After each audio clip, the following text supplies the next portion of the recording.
Shalom sahabat Alkitab, marilah kita memulai hari ini dengan perenungan akan firman Tuhan. Bacaan Alkitab kita hari ini diambil dari Mazmur pasal 13 ayat 1-6 dan Mazmur pasal 14 ayat 1-7.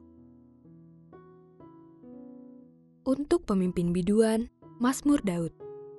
Berapa lama lagi Tuhan, kau lupakan aku terus-menerus? Berapa lama lagi kau sembunyikan wajahmu terhadap aku? Berapa lama lagi aku harus menaruh kekhawatiran dalam diriku dan bersedih hati sepanjang hari? Berapa lama lagi musuhku meninggikan diri atasku? Pandanglah dan jawablah aku, ya Tuhan Allahku. Buatlah mataku bercahaya, supaya jangan aku tertidur dan mati. Supaya musuhku jangan berkata, aku telah mengalahkan dia, dan lawan-lawanku bersorak-sorak apabila aku goyah. Tetapi aku, kepada kasih setiamu, aku percaya. Hatiku bersorak-sorak karena penyelamatanmu. Aku mau menyanyi untuk Tuhan, karena Ia telah berbuat baik kepadaku. Untuk pemimpin biduan dari Daud. Orang bebal berkata dalam hatinya, tidak ada Allah. Busuk dan keji perbuatan mereka. Tidak ada yang berbuat baik. Tuhan memandang ke bawah dari surga kepada anak-anak manusia untuk melihat apakah ada yang berakal budi dan mencari Allah. Mereka semua telah menyeleweng, semua telah bejat. Tidak ada yang berbuat baik, seorang pun tidak. Tidak sadarkah semua orang yang melakukan kejahatan, yang memakan habis umatku seperti memakan roti, dan yang tidak berseru kepada Tuhan? Di sanalah mereka akan ditimpa kegentaran, sebab Allah menyertai orang benar. Kamu dapat meremehkan rencana orang tertindas, tetapi Tuhan tempat perlindungannya.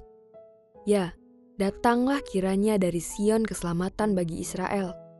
Apabila Tuhan memulihkan keadaan umatnya, Yakub akan bersorak-sorai, Israel akan bersukacita. Sahabat Alkitab, Mazmur pasal 13 menjadi sebuah jeritan tulus dari jiwa yang merasa ditinggalkan. Bukan karena ia kehilangan iman, tapi justru karena ia masih percaya bahwa Tuhan mendengar dan peduli. Maka ia berani bertanya, berapa lama lagi Tuhan, kau lupakan aku terus-menerus? Pertanyaan ini bukan bentuk pemberontakan, melainkan bentuk kemelekatan iman. Sebab hanya orang yang punya relasi dengan Allah yang berani menyampaikan kekecewaan kepadanya. Dalam Mazmur pasal 13, kita belajar bahwa iman yang dewasa bukanlah iman yang diam, tetapi iman yang tetap berseru meski dalam gelap. Pemazmur tidak berhenti pada keluhan. Ia tetap percaya pada kasih setia Tuhan. Bahkan hatinya tetap dapat bersorak dalam derita. Inilah iman yang hidup, yang tetap menyembah walau belum melihat jawaban. Namun saat kita membuka Mazmur pasal 14, kita diperhadapkan pada masalah lain, yaitu dunia yang mengingkari Allah. Orang bebal berkata dalam hatinya, tidak ada Allah. Mereka menolak kebenaran dan kehadiran Tuhan. Pemazmur mendeskripsikan mereka sebagai orang-orang yang berpaling dari kebenaran dan tidak ada yang memperdulikan Allah. Mereka semua telah menyimpang. Wajar bila dunia yang mereka ciptakan adalah dunia yang penuh kekerasan, ketidakadilan, dan penindasan terhadap kaum lemah. Semua itu mereka lakukan karena mereka pikir Allah tidak melihat. Sahabat Alkitab, bukankah situasi ini masih relevan dengan zaman ini?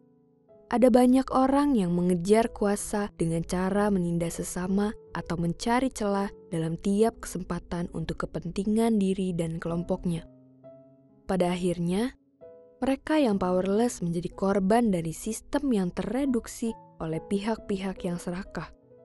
Namun orang percaya tidak seharusnya menyerah terhadap kekacauan yang ada. Saat pemazmur berseru, berapa lama lagi? Hal tersebut menandakan seruan yang tulus dan penuh pengharapan, menyiratkan perjuangan pemazmur melawan kelaliman.